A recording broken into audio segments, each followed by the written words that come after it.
If you like pork chops, you're going to love this easy weeknight dish. Today, Howard shows us how to make pork chops with bacon onion marmalade in the Mr. Food Test Kitchen.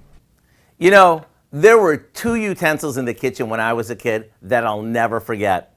The first was the wooden spoon. If my brother and I didn't behave, out it came. Unfortunately, I remember it all too well. The other item was my mom's heavy-duty cast iron skillet.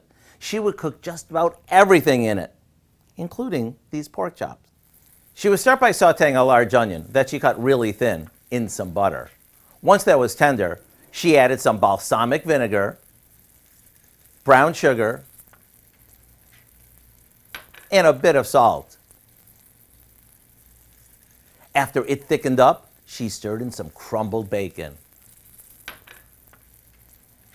While all those flavors were coming together, in another skillet, she would saute some thick-cut pork chops, I mean really thick, that she would first dip into some milk and then into some seasoned flour. I think the reason they cooked so evenly was because the cast iron pan really held the heat. After the chops were cooked through, she would spoon the onion bacon marmalade over them, and dinner was ready. Talk about hearty and packed with flavor.